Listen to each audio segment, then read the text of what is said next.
Okay. Good afternoon, everyone. So, welcome to Advantage, a series dedicated to parents and students to enlighten them with booming career options.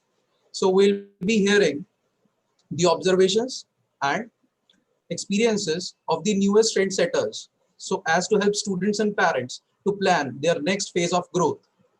So, I am Vipul Agarwal. I have been mentoring students and parents from the last 8 years. So, I am very much privileged to welcome today's guest, Mr. Piyush Agarwal. Piyush is a full stack developer, as you all know, and currently he's employed at Bankax. He did his BTech in CS. So let's start, Piyush. Today's discussion. Session 1, Yes. coding pe charcha. Coding, as you all know, it's a very hyped word right now. We all know कुछ ऐसे brands हैं जिन्होंने coding को इतना ज़्यादा इस time पे exaggerate कर दिया कि जो मेरे स्टूडेंट्स हैं those who are of the age of 18-20 years they feel कि अच्छा 6-6 साल के बच्चे अगर कोडिंग करेंगे तो हम कहाँ पे जाएंगे sir should be opt for CS हमें सीएस में जाना चाहिए इतना ट्रैफिक हो रहा है वहाँ पे तो और कुछ पेरेंट्स कंसर्न होते हैं कि सर आईआईटी जेईई की प्रिपरेशन छोड़ के हम कोडिंग में ही बच्चे का फ्यूचर सोच लें आईआईटी जेईई छोड़ के हम छोटी क्लासेस से ही बच्चे को कोडिंग में इन्वॉल्व कर लेते हैं जैसे एडवर्टाइजमेंट्स में भी हम देखते हैं कि अच्छा 6 साल का बच्चा घर में बैठा हो और उसके पास इन्वेस्टर्स आ रहे हैं उसके बिजनेस आइडिया में इन्वेस्ट करने के लिए सो इज इट रियल और इज इट अ फ्लूक मतलब basically I am a teacher और मैं एक्चुअली कोडिंग फील्ड से रिलेटेड नहीं हूँ बट ये सब देख के मुझे भी कभी कभी डाउट होता है कि सीरियसली मतलब everything in the future will be that coding stuff AI ये सब भी होगा या बाकी फील्ड्स भी पैरेलली चल रहे होंगे तो to get a good knowledge about this मैं आपके सामने पीयूष अग्रवाल को लाया हूं जो कि कोर इसी फील्ड में काम कर रहे हैं he is into coding from the last 7 to 8 years he has made some of the projects for Google Amazon right now he is employed with Bankax he's a full stack developer basically full stack developer मतलब जो Android and iOS की apps वगैरह design करते हैं right अगर मैं सही हूं तो ऐसे ही होता है full नहीं stack नहीं developer मैं okay मैं let मैं Piyush वेब introduce पे himself हूँ और वेब पे front end back and let's या Piyush introduce himself so okay yeah so as Vipul sir already told you guys that I'm a full stack developer and working at Bankex. So basically what a full stack developer does, it handles both front end and back end stuff. Like जो user को दिख रहा है जो user का interface है वो भी मैं बनाता हूँ और जो उसकी फंक्शनैलिटी होती है वो भी मैं ही डिजाइन और डेवलप करता हूँ तो एक कंप्लीट वेब ऐप मैं वेब फुल स्टैक डेवलपर हूँ तो एक एप्लीकेशन की कंप्लीट ओनरशिप जो होती है वो हमारे पास होती है कि मतलब जो यूजर को दिखेगा यूजर इंटरफेस होगा यूजर कैसे इंटरेक्ट करेगा वो भी हम लोग बताएंगे प्लस यूजर की जो फीचर यूजर को जो फीचर चाहिए होंगे वो भी हम लोग डेवलप करके देंगे लाइक उसकी लॉजिक बिल्डिंग भी और उसका डिजाइनिंग पार्ट भी सब कुछ हम ही करेंगे this is how okay this तो मतलब जो आजकल स्टार्टअप्स हो रहे हैं उसमें मैक्सिमम पार्ट जो टेक्निकल वाला सारा पार्ट है maximum part work you will be handling that right और your team will be yes handling that yes right yes yes so as a teacher I have gathered some of the confusions and some of the queries some of the ambiguities जो कि parents को भी थी मुझे भी थी कुछ students को भी थी so I'll be starting those questions Okay. should we Okay. Piyush Yes. Yes. Yes. Go ahead. okay so first question how did you come to know that coding and development is the stuff you get called in मतलब तुम्हें कैसे लगा कि तुम्हें इसी field में जाना है Okay. So मेरे साथ क्या हुआ था जैसे जब मैं 10th क्लास में था 10th क्लास तक तो सब कॉमन ही होता है सब कुछ सेम होता है तो जब चॉइस की बारी आई तब मैंने कुछ फैक्टर्स चूज किए थे कि मतलब मुझे करना क्या है तो मुझे प्रॉब्लम सॉल्व करना अच्छा लगता था प्रॉब्लम सॉल्व करना मतलब जैसे कि कोई रियल वर्ल्ड प्रॉब्लम है मैं मेरा थॉट प्रोसेस क्या होता था कि मैं कैसे टेक्नोलॉजी के साथ उस प्रॉब्लम को सॉल्व कर सकता हूँ और उस टाइम पे मतलब जब जैसे मैंने 2012-13 की बात कर रहा हूँ मैं उस टाइम पे जो टेक्नोलॉजी ट्रेंड था वो काफी ज्यादा अपराइज पे था मतलब व्हाट्सएप नया नया आया था फेसबुक भी इंडियंस के लिए यंग था और हमारे पास ई कॉमर्स स्टोर्स होते थे मतलब काफी कम थे लेकिन थे लेकिन वो चीज मुझे काफी ज्यादा अच्छी लगती थी, काफी ज्यादा अट्रैक्ट करती थी मुझे, कि क्या बोलते हैं, कैसे मेरे एक क्लिक के साथ कुछ भी ऑर्डर हो जाता है, कैसे मेरे एक फोटो पोस्ट करने से मेरे फ्रेंड्स को दिख जाता है, और कैसे मैं मैसेज सेंड कर रहा हूँ और मेरे फ्रेंड को दिख रहा है, कैसे हो कैसे रहा है ये। और मतलब मैं मतलब अपने आप को रोक नहीं पाता था अनलिमिटेड पॉसिबिलिटीज सोचने के लिए, कि अगर ये मुझे आएगा तो मैं इसके साथ पता नहीं क्या क्या कर सकता हूँ, अगर ये मुझे बनाना आएगा तो मैं पता नहीं इसके साथ क्या क्या कर सकता हूँ। तो ये चीज मुझे काफी ज्यादा अट्रैक्ट करती थी। तो इससे मुझे पता चला कि हाँ, मुझे करना है तो यही करना है, मतलब मुझे और कुछ आए ना आए, मुझे ये जरूर आना चाहिए, मुझे मतलब कैसे भी करके ये सब तो सीखना ही है। ओके, तो मतलब जब हम लोग कंज्यूम कर रहे थे, आप सीख कर रहे थे, मतलब when we were hmm consuming कि अच्छा हमें व्हाट्सएप हम्म डाउनलोड करके उस पे चैट करनी है, फेसबुक चलाना है, अपना अकाउंट बनाना है, यू आर हम्म थिंकिंग अच्छा ये सब हुआ कैसे? हम्म। Great, great. हाँ जी। Okay, so next query, some of my students are not aware of this coding part. What type of mindset a hmm student or an individual should have or needs to have to make his or her career? Like there, कुछ बच्चे हैं ऐसे जो involve होना चाहते हैं कि नहीं यार ये एक नई चीज आ रही है, एकदम न्यू चीज है, और इसमें हम अपना फ्यूचर सोचते हैं। और कई ऐसे बच्चे भी मेरे पास आते हैं हर साल, उन्हें कंप्यूटर साइंस के बारे में कुछ नहीं पता, बट उन्हें ये होता है कि नहीं यार बीटेक हमने सीएस में ही करनी है, हमने और कोई भी डिसिप्लिन ऑप्ट नहीं करना। तो सबसे हम्म पहले ही or she needs to think कि उनकी एबिलिटी क्या है। तो हम्म। वो मैं आपसे क्वेश्चन पूछना चाह रहा हूँ कि एक बच्चे के अंदर वो कैपेबिलिटीज, वो एबिलिटीज, वो खुद से कैसे पहचाने कि उसे कोडिंग में या सीएस में ही जाना है? देखिए, मतलब ऐसा इसका कोई हार्ड एंड फास्ट रूल नहीं होता। हाँ, बात ये होती है कि पहली बात तो आपकी क्या प्रॉब्लम सॉल्विंग एबिलिटीज है क्या, मतलब आपको प्रॉब्लम सॉल्व करना अच्छा लगता है क्या। एबिलिटीज इन द सेंस कि ऐसा जरूरी नहीं है कि आपसे प्रॉब्लम सॉल्व हो रही है, ऐसा जरूरी नहीं है, क्या आप करना चाहते हैं क्या। दूसरी चीज, अगर ठीक है आपको कोई भी नॉलेज नहीं है इस बैकग्राउंड की, लेकिन क्या आप सीखने के लिए रेडी है क्या, मतलब क्या आपके अंदर इतनी वो हंगर है कि आप इसको सीख के और इसको इम्प्लीमेंट करने के लिए रेडी है क्या। मतलब क्योंकि चलिए मैं ये मानता हूँ कि हमें कभी भी अपने ब्रेन को अंडर एस्टिमेट नहीं करना चाहिए कि हम ये नहीं सीख सकते। अगर हम कुछ तय कर लेते हैं तो हम जरूर सीख सकते हैं, चाहे वो फिर रॉकेट उड़ाना क्यों ना हो, कोई दिक्कत की बात नहीं होती उसमें। बात ये क्या हम सीख के, क्या वो चीज, ये कोडिंग जो पार्ट है ये हमारे लिए इतना मैटर करता है कि जब हम इंडस्ट्री में आएंगे इसको इम्प्लीमेंट करने के लिए, तब जो इंडस्ट्री हमसे डिमांड करेगी, क्या हम उतना एनर्जी इसमें डाल सकते हैं। कई बार जैसे मैं मेरा एग्जांपल लेता हूँ कि मेरे को कई बार 20 घंटे भी बैठना पड़ सकता है, अगर मुझे काम है तो मुझे 20 घंटे बैठना पड़ सकता है, ठीक है। लेकिन कभी भी मैं ऐसा नहीं सोचता कि यार मुझे 20 घंटे बैठना पड़ रहा है, ओ माय गॉड मुझे नींद आ रही है, मैं फ्रस्ट्रेट हो रहा हूँ, मुझसे नहीं हो रहा, ये मैंने किया ही क्यों वगैरह। जब कभी एक बार भी अगर ये थॉट आ जाएगा ना कि मैंने ये क्यों किया, तो फिर फायदा नहीं है। सीखने की बात नहीं है, क्या आप इतना ज्यादा डेडिकेटेड हैं क्या इस चीज के लिए कि अगर 24 घंटे बैठने की बात है तो आप बैठने के लिए तैयार है विदाउट एनी फ्रस्ट्रेशन, काम माइंड के साथ, कूल माइंड के साथ। बाकी सीख तो इंसान कुछ भी सकता है, आपकी इच्छा की बात है कि हाँ मुझे करना है, ये जरूर करना है मुझे, मेरे को ये चीज टर्न ऑन करती है, मुझे ये करना ही है, मैं इसके बिना रह ही नहीं सकता, ऐसा बट इतना जैसे पैशन होना बट चाहिए इस जैसे चीज कुछ के लिए। स्टूडेंट्स हैं जिन्हें इसके बारे में कोई आइडिया नहीं है, तो how should they get one कि हम्म मतलब मुझे अगर किसी चीज में इंटरेस्ट डेवलप करना है, मुझे किसी चीज को एक टारगेट बनाना है हम्म कि यार मुझे ये अचीव करना है, मुझे आईटी बॉम्बे में सीएस करना है, या मुझे हम्म कोडिंग करना है, मुझे I want to work at Google. तो ये सब अपने टारगेट जो हम बनाते हैं वो हम्म बिना किसी चीज को जाने तो हम बना नहीं सकते। तो आई वांट टू नो हम्म। कि बच्चा उस फसाड को, उस फेस को कैसे सोच पाए, या कहाँ से देखे, कहाँ से पढ़े उसे? मैं ये कहना चाहूंगा कि आप मतलब ट्राई करके देख सकते हैं, जैसे इनिशियली मतलब प्रॉब्लम सॉल्व करके देखिए कि हाँ मुझसे प्रॉब्लम सॉल्व हो रही है, ठीक है मुझे कोडिंग करनी है, लेकिन अब मैं देखता हूँ कि क्या मुझ में कैपेबिलिटी है, क्या मैं वो सीख सकता हूँ क्या। तो पहले प्रॉब्लम सॉल्व करके देखिए, इनिशियली एप्टीट्यूड वगैरह की ये सारी चीजें प्रॉब्लम सॉल्व करके देखिए। फिर एक लैंग्वेज सीखने की कोशिश कीजिए, ठीक है। कोई भी एक लैंग्वेज सीख लीजिए, जैसे जावा हो गई, पाइथन हो गई वगैरह। एक कोई भी एक ऐसे लैंग्वेज सीख के देखिए, ठीक है। फिर उस लैंग्वेज के अंदर सिंपल सिंपल कोड लिख के देखिए, अगर उतना हो रहा है तो yes you can achieve anything. That's the basic part.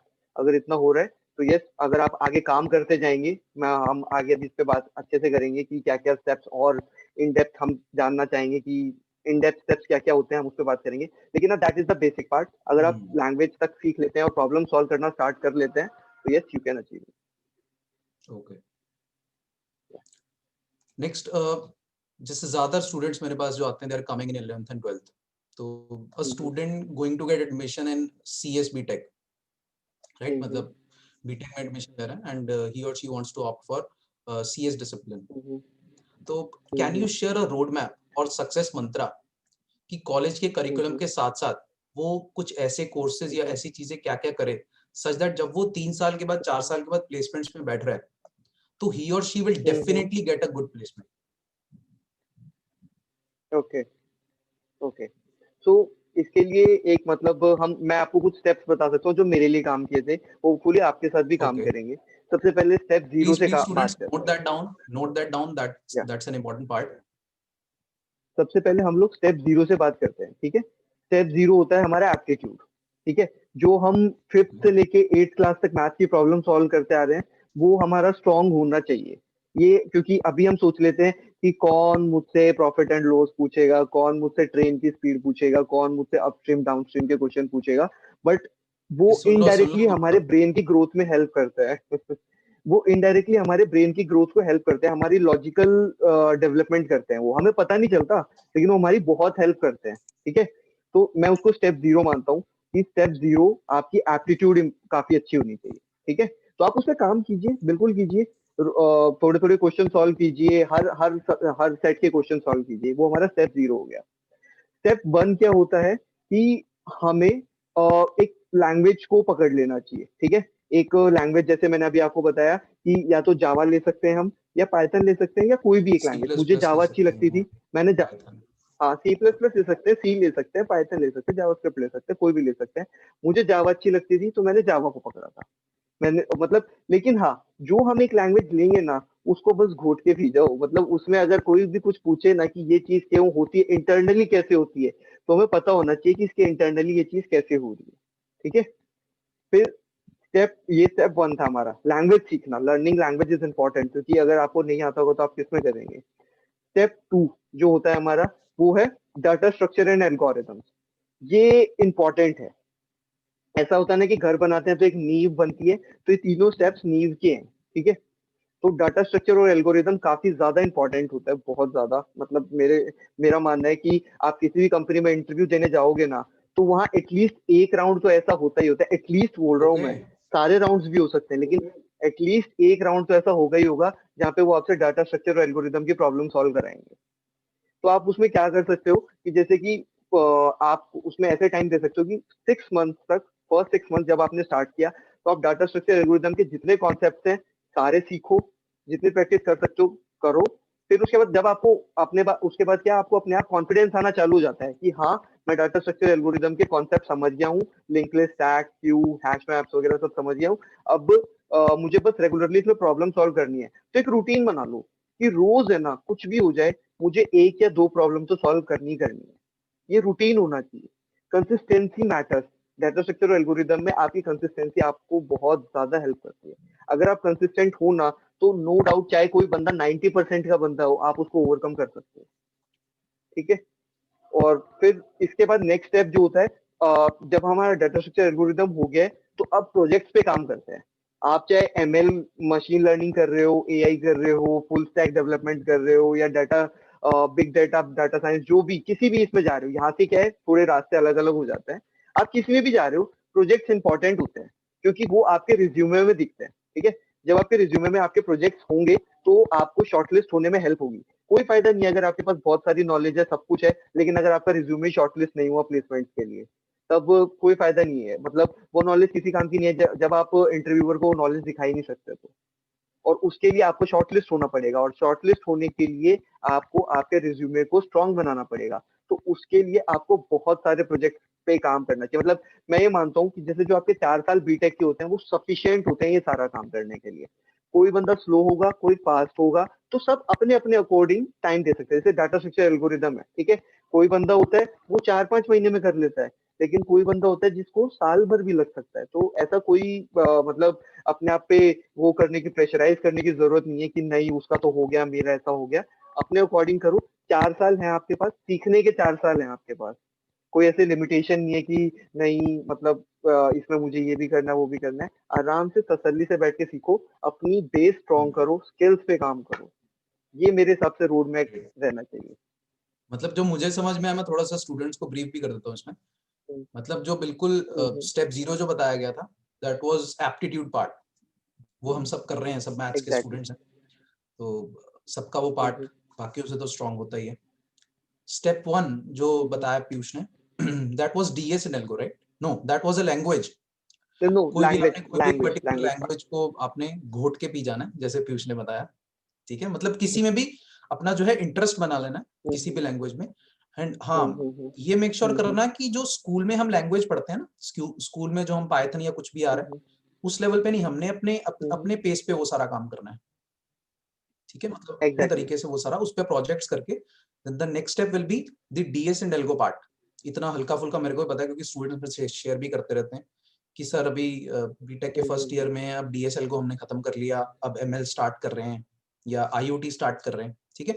तो सबसे पहले aptitude, then a language, then DS algo. उसके बाद जो है आपको सेगमेंटाइज करना है अपने दिमाग को कि आपने किस फील्ड में जाना है। मतलब आपने ऑटोमेशन वाले फील्ड में जाना है, जिसके अंदर एमएल आ जाता है, आईओटी आ जाता है, ऑटोमेशन आ जाता है, ये सब वाला पार्ट जो है एक एक लेन ये बन जाती है। एक लेन डेटा रिलेटेड बन जाती है, that is big data and all.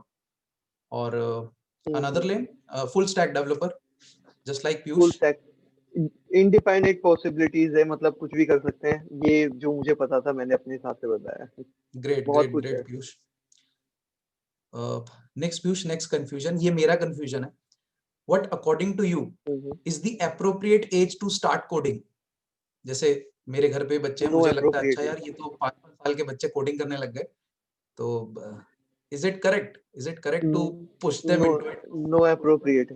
No appropriate age. Not appropriate. मतलब बात ये है ओके। कि अगर मतलब बच्चे को जो भी सिखाओगे उसके उसको अगर कुछ भी बोलोगे तो उसके लिए तो वही अच्छा हो जाता है। तो ऐसा कोई अप्रोप्रिएट एज नहीं है। मेरा ये मानना है कि जैसे कि फॉर एग्जाम्पल एक बच्चा है, ठीक है, आप उसको ऐप बनाना सिखा रहे हो, दैट्स अ गुड थिंग। क्या उसको उसके पीछे का लॉजिक समझ आ रहा है कि लॉजिकली ये चीज काम कैसे कर रही है, इसका मोटो क्या है इसके पीछे? दो चीज होती है, एक तो जो बिजनेस लॉजिक होता है, एक होता है जो एप्लीकेशन परफॉर्मिंग लॉजिक होता है, ठीक है। पहली बात तो ये मुझे नहीं लगता कि कुछ मतलब कुछ एक अलग लेवल के जो छोटे बच्चे होते हैं उनकी बात नहीं कर रहा, मैं एक जनरल बात कर रहा हूँ। मोस्ट ऑफ द जो जनरल बच्चे होंगे, 5 से 6 साल के बच्चे को कितना ही बिजनेस लॉजिक समझ आएगा कि बिजनेस काम कैसे कर रहा है, ठीक है। कल को उसको जो आप ऐप बनवा रहे हो उससे, ठीक है, क्या उसको उसकी इंपॉर्टेंस पता है कि ये आगे जाके क्या एक रियल वर्ल्ड प्रॉब्लम सॉल्व करेगी? वो क्या वो समझ पा रहा है, इंपॉर्टेंस समझ पा रहा है? आज आप 5 साल के 4 साल के बच्चे को बोलोगे कि भाई उबर बना, तो वो सोचेगा उबर क्या होता है, मैं क्या करूं उबर बना के, क्या करूंगा, क्या मैं उबर बना के, ओला बना के मैं करूंगा क्या, फ्लिपकार्ट क्या है, मैं क्या करूं फ्लिपकार्ट बना एग्जैक्टली के? मतलब मैं तो ये देखता हूँ वो जितने भी स्टार्टअप्स हैं, दोज आर हाँ। Solutions of real life problems. Hmm. जैसे कोई भी प्रॉब्लम, जैसे exactly you are an exactly. Entrepreneur, तो तेरे को क्या लगेगा कि अच्छा ये प्रॉब्लम्स मैं देख पा रहा हूँ आसपास, और उस प्रॉब्लम का सॉल्यूशन जो है मेरी टीम क्रिएट करेगी, and then it grows, right? वही। पहले मतलब पहले किसी चीज को इम्प्लीमेंट करने से पहले आपको उसको समझना पड़ेगा। क्या वो बच्चा प्रॉब्लम समझ पा रहा है क्या? पहली बात तो ये, क्या वो प्रॉब्लम समझ पा रहा है क्या? क्या उसको, चलो प्रॉब्लम समझ गया, तो प्रॉब्लम समझेगा तभी वो जो वो क्रिएट कर रहा है, जो वो सीख रहा है, वो उसकी इंपॉर्टेंस समझेगा। अभी मैं नहीं मानता कि जो बच्चे होते हैं वो चीज की इंपॉर्टेंस समझ रहे हैं, वो उसको इतना अच्छे से देख पाएंगे। एक्स्ट्रा ऑर्डिनरी बच्चों की बात नहीं करते, नॉर्मल जनरल बच्चों की बात करते हैं। हाँ। सेकेंड थिंग इज, जो उसके पीछे के कॉन्सेप्ट हैं, जो उसके पीछे लॉजिक के कॉन्सेप्ट हैं, जैसे इफ एल्स स्टेटमेंट्स हैं, मल्टीपल लूपिंग स्टेटमेंट्स हैं, वो तो वो देख ही नहीं रहे ना। उनको क्या पता कि लूप क्या काम करेगा, इफ एल्स क्या काम करेंगे। जो कैलकुलस लगती है उसके पीछे, आपको भी पता है, फ्लिपकार्ट में मान लो बच्चा फ्लिपकार्ट बना रहा है, ठीक है, उसको फ्लिपकार्ट बनाना आ गया। अब वहां पे उसको पता है कि इस प्रोडक्ट पे 10% डिस्काउंट लगाना है, ये लगाना है, वो लगाना है, उसको समझ ही नहीं आएगा डिस्काउंट क्या होता है, प्रॉफिट क्या होता है, लॉस क्या होता है, कैसे ये कैलकुलेशन होगी, क्या होगी। क्या वो ये सारी चीजें देख पाएगा? अगर वो देख पा रहा है तो हाँ, फिर नेक्स्ट स्टेप होना चाहिए कोडिंग। ऐसा नहीं है पहले हम उसको कोडिंग सिखा रहे हैं बाद में हम उसको लॉजिक सिखा रहे हैं, ऐसा नहीं होना चाहिए मेरे अकॉर्डिंग। तो मैं तो समझ गया हूँ क्या करना है क्या नहीं करना। ओके। तो कुछ पेरेंट्स ऐसे भी हैं जिनके बच्चे 6, 7, 8, 9, 10th में हैं। तो इन क्लासेस में क्या होता है ना, स्कूल के करिकुलम का इतना प्रेशर नहीं होता, और जैसे एनईपी न्यू एजुकेशन पॉलिसी भी आ रही है, उसमें भी कोडिंग को इंट्रोड्यूस कर रहे हैं। तो अभी कोई भी एक डिफाइंड करिकुलम उन्होंने शेयर नहीं किया, बट फिर भी अकॉर्डिंग टू यू जो 6 से 10 तक का बच्चा है उसे अगर इसे फुल टाइम करियर मतलब उसमें फुल टाइम इन्वॉल्व होना है इसने फ्यूचर में, तो व्हाट शुड ही और हर should do to exaggerate his और हर एबिलिटीज आफ्टर क्लास 10th? तो उस टाइम जो 6 to 10 तक का टाइम है उसे कैसे यूज करना चाहिए कि बाद में जाके उसे इजी लगे चीजें? हाँ, तो इसका बहुत ही मतलब सिंपल सा आंसर मैं देना चाहूंगा जो मुझे लगता है। पहला तो ये कि जो अभी मैंने और विपुल सर ने डिस्कस किया कि जो 5th to 8th क्लास तक की मैथ्स होती है वो लॉजिक मतलब एप्टीट्यूड के लिए काफी इंपॉर्टेंट होती है, उस पर अच्छे से फोकस करें at least 5th to 8th class. 9th 10th भी इंपॉर्टेंट है, 5th to 8th क्लास वाली मेरे को ज्यादा इंपॉर्टेंट लगी मेरे लिए तो। और उसके बाद एक लैंग्वेज सीखने में कोई बुराई नहीं है, मैं ये मानता हूँ। अगर स्टूडेंट श्योर है कि उसको इसको एज अ करियर परस्यू करना है तो एक लैंग्वेज सीखने में कोई बुराई नहीं है। अगर आगे जाके परस्यू नहीं भी करना है तो एक लैंग्वेज, कोई भी चीज सीखी हुई कभी खराब नहीं जाती, हमेशा काम ही आती है।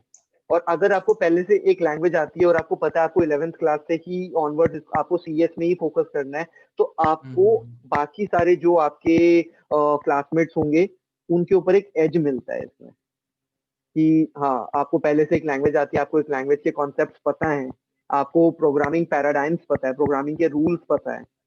तो आपको अगर वो सारी चीज पहले से ही पता होगी तो उस टाइम पे जो आपका आगे का डाटा स्ट्रक्चर वगैरह पार्ट है वो आप 11th 12th में कर सकते हैं। और कॉलेज में तो बस आपको इन सबको कॉन्टिन्यूसली प्रैक्टिस करना है और मतलब प्रोजेक्ट्स बनाने हैं। और क्या पता आप 12th के बाद ही मतलब एक अच्छी खासी हाई पेइंग जॉब में चले जाएं अगर आप पहले से सब कुछ कर रहे हैं। Great great great.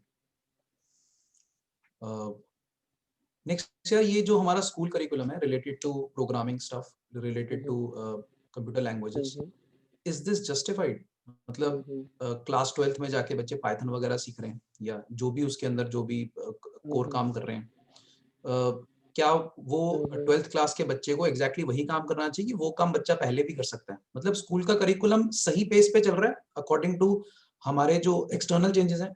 क्योंकि काफी चीजें यहाँ पे ना इवॉल्व हो रही हैं इस टाइम पे। जैसे एक एक्सटर्नल मार्केट है जो बिजनेस मार्केट है, एक बच्चे का माइंडसेट है, और एक हमारा स्कूल का करिकुलम है।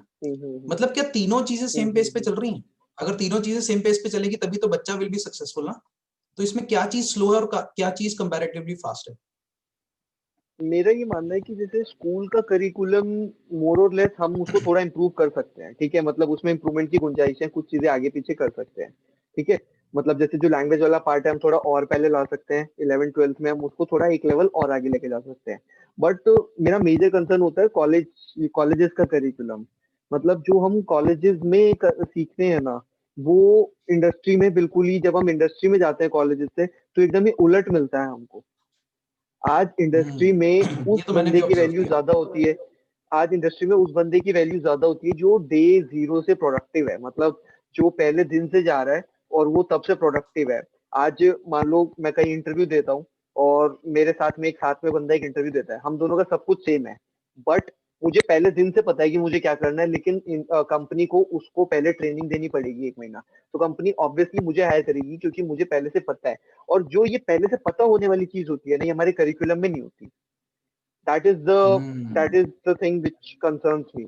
और सेकंड थिंग इज जो चीजें हम ऑब्वियसली वहां पे डेवलप कर रहे हैं और जो चीज हम वहां पे इम्प्लीमेंट करते हैं जैसे सिस्टम डिजाइन वगैरह, ये सारी चीजें ये हमारे करिकुलम में नहीं होती। हम हमारे करिकुलम में उसके हम राउंड एंड राउंड घूम के रह जाते हैं, हम मेन मुद्दे की बात नहीं करते कि आखिरकार जब डेवलपमेंट की बात आएगी, क्योंकि at the end of the day जब हम किसी भी कंपनी में जाते हैं तो हमें करना डेवलपमेंट है। हमें क्लाइंट को एक प्रोडक्ट बना के देना है, सब कुछ करके देना है, और हमें रियल लाइफ चीजें यूज करनी है, रियल लाइफ टूल्स इस्तेमाल करने हैं, चाहे वो AWS का सर्वर हो या फिर लोड बैलेंसर्स हो या कुछ भी हो। लेकिन जब हमें उन चीजों के बारे में पता ही नहीं होगा तो जब हम इंडस्ट्री में जाते हैं तो हमको मुश्किल होती है।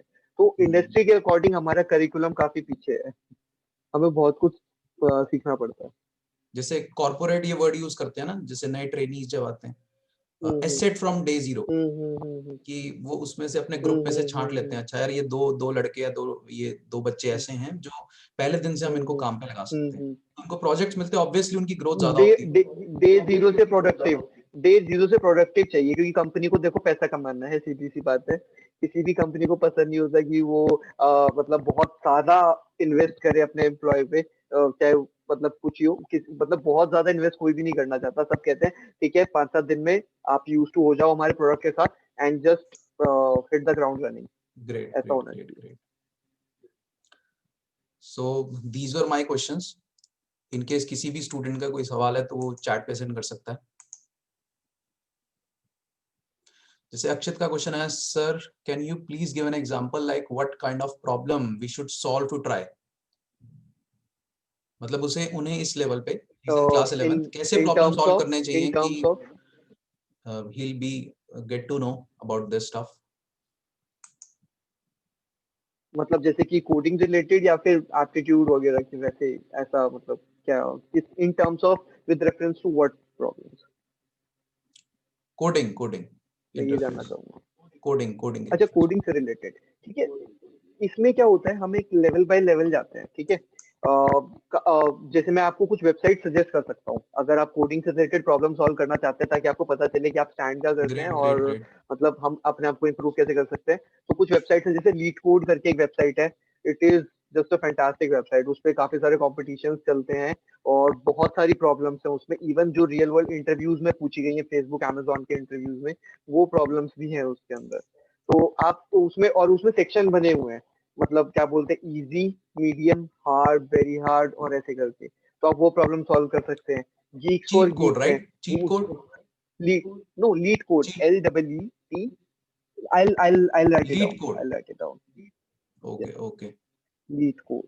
लीड और code. Geeks for geeks L करके, या L for lion, E for elephant, again E for elephant, then T for tiger, lead, then code, lead code।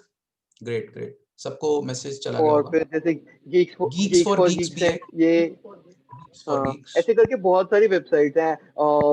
और भी हैं हमारे पास, जैसे कि हैकाथॉन की वेबसाइट्स है, हैकर अर्थ है, हैकर अर्थ, वो भी काफी अच्छी है प्रॉब्लम सॉल्व करने के लिए, तो मैं वो भी लिख देता हूँ यहाँ पे। ग्रेट। ये काफी ज्यादा अच्छी वेबसाइट्स हैं। हैकर इस पे अर्थ। मतलब थाउजेंड्स ऑफ प्रॉब्लम्स हैं, या थाउजेंड्स ऑफ प्रॉब्लम्स हैं इनके ऊपर, और सब लेवल वाइज है। जैसे कि इजी है, मीडियम है, हार्ड है। अगर आपको जैसे कॉन्सेप्ट पढ़ता है थोड़े बहुत बेसिक से, तो आप इजी वाले से स्टार्ट करके और धीरे धीरे अपने लेवल को आगे बढ़ाइए। आप कभी भी डिसअपॉइंट तो होना मत। होगा स्टार्टिंग में कि आपकी प्रॉब्लम सॉल्व नहीं हो रही है, बट एटलीस्ट यू ट्राइड। तो आप उसी पे ही अपने आप को अप्रिशिएट कर सकते हैं। पहले दिन से नहीं होती कई बार प्रॉब्लम सॉल्व, कई बार नई चीजें समझ आती हैं, धीरे धीरे समझ आती हैं। तो अपने आप को इतना ब्लेम ब्लेम करने की जरूरत नहीं है। बहुत इजीली, स्मूथली चलेंगे आगे, धीरे धीरे तब सब कुछ हो जाएगा। अपने आप को ओके। कम से कम 60 डेज देना, काफी हेल्प होगी। नेक्स्ट क्वेश्चन है, which language to start learning in 2021। ये थोड़ा ट्रिकी क्वेश्चन है। मतलब मैं शायद इसका आंसर एकदम नॉन बायस तरीके से नहीं दे पाऊंगा, क्योंकि मुझे जावा बहुत ज्यादा पसंद है। मुझे जावा बहुत ज्यादा पसंद है, ऑल्दो मैं full stack developer, as a JavaScript developer हूँ मैं। मतलब नोड जेएस, एक्सप्रेस और इन सब, रिएक्ट वगैरह, इन सब में काम करता हूँ। बट मुझे जावा बहुत ज्यादा पसंद है, तो मैं तो जावा बोलता हूँ। लेकिन आप पाइथन भी कर सकते हैं। और हाँ, डिपेंड करता है कि आपको अच्छा, at the end of the day prospect उसको सब में इम्प्लीमेंट इक्वल है कहाँ क्या? करना है। प्रोस्पेक्ट सब में इक्वल है क्या? जैसे कि आगे हाँ, मतलब आपकी स्किल्स के ऊपर है, आप किसी चीज में कितने अच्छे हैं, तो डिपेंड नहीं करता कि आप कौन सी लैंग्वेज पे काम कर रहे हैं। जो भी आप कर रहे हैं, आप उसमें बेस्ट काम कीजिए। मतलब आपको बेस्ट बनना है, आपको जो भी करना है, आपको उसमें बेस्ट बनना है। डजेंट मैटर आपने ओके। पाइथन में किया है वगैरह। जैसे Python is more compatible for data kind of things, like data handling, data visualization and all that stuff, ठीक है। और जैसे जो जावास्क्रिप्ट जिसमें मैं काम करता हूँ अभी, फुल स्टैक डेवलपर, तो वो हमारे हम जावास्क्रिप्ट ज्यादा बेटर लगती है मुझे, as a server side development and as a front end developer. Like React JS मुझे ज्यादा इजी लगती है सारे काम करने के लिए। तो ग्रेट। डिपेंड करता है ऐसा, आपको जिसमें आगे जाना है उसमें जा सकते हैं। डाटा स्ट्रक्चर एल्गोरिथम की बात है तो कोई भी एक लैंग्वेज पकड़ के आप उसमें सॉल्व कर सकते हैं, कोई दिक्कत ओके, नेक्स्ट एक क्वेश्चन है,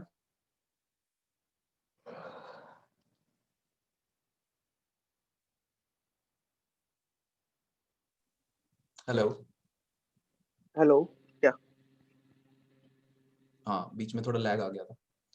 हाँ हाँ हाँ। From where to learn hacking? मैं हैकर नहीं हूँ। लेकिन एथिकल हैकिंग के बहुत सारे कोर्सेज हैं यूडेमी पे, तो आप वहां से सीख सकते हैं। बाकी मतलब मैंने फर्स्ट ईयर में ट्राई किया था और मेरे आउटकम्स कुछ अच्छे नहीं आए थे। तो जब तक पूरी नॉलेज नहीं हो, प्रॉपर गाइडेंस नहीं हो, तो मैं ट्राई करने का आपको सजेस्ट नहीं करूंगा। बट हाँ, यूडेमी पे काफी कोर्सेज हैं, यूट्यूब पे ओपन सोर्स कंटेंट काफी सारा है, आप उस पर सीख सकते हैं, एटलीस्ट उतना कि आपको आगे परस्यू करने का इंटरेस्ट आ जाए। Okay. Just to check your interest, Aram, you can go for Udemy or YouTube. Okay. Which is the easiest or the basic language? Easiest कौन सी लैंग्वेज है? ये तो मैं भी यार क्वेश्चन पूछूंगा, सब कौन सी easiest है? सबके प्रोग्रामिंग पैराडाइम्स देखो सबके सेम होते हैं, ठीक है। और मतलब सब में वही फॉर लूप होता है, सब में वही इफ लूप इफ एल्स होता है वगैरह, यही है। सिंटैक्स पे अगर अपन हम जाएं कि सिंटैक्टिकली कौन सी इजी है, तो I would say Python. Python syntactically काफी इजी है, उस पे आप मतलब आपको ज्यादा दिक्कत नहीं होगी सीखने में, ऐसा होता है। और लॉजिक लॉजिक तो at the end of the day आपको ही बनाना पड़ेगा, कोई भी लैंग्वेज किसी काम की नहीं है अगर आप उसमें लॉजिकली कुछ डेवलप नहीं कर सकते, तो लॉजिक तो आपको ही बनाना पड़ेगा। From where to learn coding? अच्छा, they are asking for the names. Vipul sir will tell you better for this. नहीं नहीं, एडवर्टाइजमेंट नहीं करेंगे किसी की। चलो बता दो, वैसे कोई है नहीं अच्छे देखिए, हैं तो देखें। मतलब जैसे देखो, जैसे ऑनलाइन काफी सारा कंटेंट है, मतलब यूट्यूब पे काफी सारे चैनल्स हैं जिसपे आप कोडिंग सीख सकते हो। मैं कोई ऐसा रिकमेंड नहीं करूंगा, क्योंकि मैंने खुद ने बुक्स बुक से सीखी थी। जैसे मैंने सबसे पहले जो मेरी फर्स्ट लैंग्वेज थी, वो मैंने C++ इन पे काम किया था, तो उसकी एक बुक आती है ई बाला गुरु स्वामी, तो मैंने उससे स्टार्ट किया था। और उसके बाद बस हम चलते गए, रास्ता बनता गया।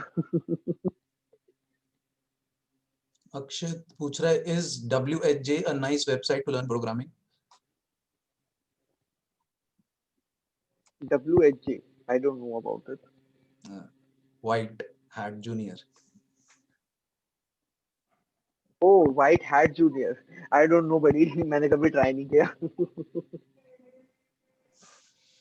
Okay.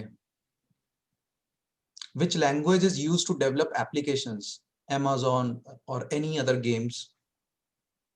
Games के लिए या मोबाइल e-commerce? एप्लीकेशंस और वेब एप्लीकेशन। Okay. चलो mobile applications. Mobile application depend करता है, जैसे कि iOS है, तो iOS के लिए हम लोग एक स्विफ्ट करके लैंग्वेज आती है, हम लोग वो यूज करते हैं iOS मोबाइल एप्लीकेशन के लिए। और एंड्रॉइड के लिए you can either develop in Kotlin, you can develop in Java, और you can either use a cross platform framework which is like Ionic, or if you use Flutter, then you can do it in JavaScript. There are like many options.